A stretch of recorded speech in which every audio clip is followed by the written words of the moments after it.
اللهم صل على محمد। দোস্ত, আজকে একটা অদ্ভুত ব্যাপার হয়েছে রে। কি হয়েছে? সকালে বাসায় ঝগড়া, অফিসে গিয়ে ক্লায়েন্ট হারালাম, বিকেলে টাকা পকেট থেকে খসে গেল, আর এখন মনে হচ্ছে মাথাটা একদম ফাঁকা। তুই বাসা থেকে বের হওয়ার আগে কিছু বলেছিস? কিছু মানে? না, মানে তো কিছুই না, তাড়াহুড়ো করেই বের হয়েছিল। আর বাসায় ঢুকার সময়? সরাসরি ঢুকে পড়ি। তোদের মতো বেশি নিয়মকানুন আমার মাথায় থাকে না। ভাই, নিয়ম না, এটা বাঁচার পথ। বাসায় ঢোকার আগে যদি সালাম না দিস, তোর সাথে শয়তানও ঢুকে পড়ে। এইটা তুই সিরিয়াসলি বলতেছিস? আমি না ভাই, রাসূল সাল্লাল্লাহু আলাইহি ওয়াসাল্লাম নিজেই বলেছেন, যখন কেউ ঘরে প্রবেশ করে এবং আল্লাহর নাম স্মরণ করে, তখন শয়তান বলে, এ ঘরে আমার থাকার বা খাওয়ার কোনো স্থান নেই। আর যদি কেউ আল্লাহর নাম না স্মরণ করে, সেই ঘরে শয়তান প্রবেশ করে, তার সাথে খায়, ঘুমায়, বিশ্রাম করে। মানে আমি আজকে সকালে বাসা থেকে বের হওয়ার সময় শয়তানকে ঘরে ঢুকতে দিয়ে এসছি? শুধু পাই না, তোর পরিবারের সদস্যদের সাথে আজ সারাদিন তার বসবাস, তার দুষ্ট চিন্তা, তার হিংসা, তার ঝগড়া। তাহলে আজকে যে বাসায় মার সাথে একটু ঝগড়া হয়ে গেল, সেটা কি? হ্যাঁ ভাই, ছোট ছোট কারণে বড় অশান্তি, এটা শয়তানের প্রিয় খেলা। আমি ভাবতাম এগুলো শুধু মুডের ব্যাপার। না ভাই, শয়তান ধীরে ধীরে ঢুকে পড়ে। প্রথমে চুপচাপ বসে, তারপর টেবিলে খায়, তারপর রাতের ঘুমে বিষ ঢালে, আর ধীরে ধীরে সম্পর্কের ভেদ ভেঙে দেয়। আমার মনে পড়ছে গত মাসে মাসুদ ভাই বলছিল হঠাৎ তার ব্যবসায় লোকসান, বাসায় অশান্তি, পরে আত্মহত্যা করেছে।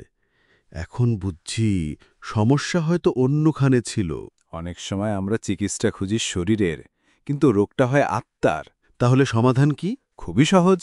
ঘরে ঢোকার আগে মুখে বলো আসসালামু আলাইকুম এবং বিসমিল্লাহ।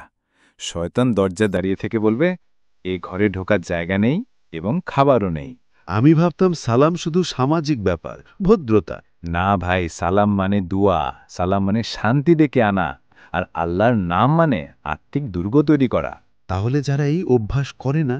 অনেক সময় দেখা যায় এমন ঘরেই হয়তোবা স্বামী স্ত্রীর অকারণে ঝগড়া শুরু হয়, সন্তানরা অভদ্র হয়ে যায়, পরিবারের মধ্যে হঠাৎ হঠাৎ রাগ, ঘৃণা, সন্দেহ জন্ম নেয়। টাকা আসে কিন্তু থাকে না, শরীর ভালো থাকে না, ডাক্তার খুঁজেও কিছু বের হয় না, এমনকি অনেকে বিষণ্ণতায় ভোগে, আত্মহত্যা করে বসে। আল্লাহ, এত ভয়ঙ্কর! কারণ শয়তান শুধু বাইরে থেকে কাজ করে না, ঘরের ভিতর ঢুকলে সে আস্তে আস্তে পুরো পরিবেশ নষ্ট করে দেয়। আজকে আমি নিজ চোখে দেখলাম, নিজের জীবনে অনুভব করলাম।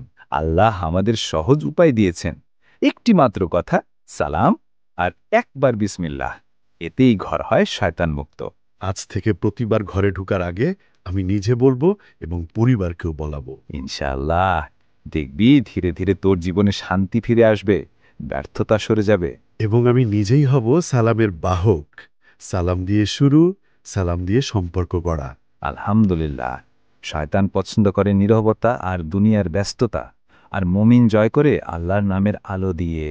এই হাদিসটি সবার খুব ভালোভাবে জেনে জীবনের প্রতিটি সময়ে চর্চা করে যাওয়া উচিত। আমাদের প্রিয় রাসূল ইরশাদ করেন, যখন কেউ ঘরে প্রবেশ করে এবং আল্লাহর নাম স্মরণ করে, তখন শয়তান বলে, এখানে আমার থাকার জায়গা নেই এবং খাবারও নেই। আর যখন কেউ আল্লাহর নাম স্মরণ না করে, তখন সে ঘরে শয়তান প্রবেশ করে, তার সাথে খায়, ঘুমায়, বিশ্রাম করে।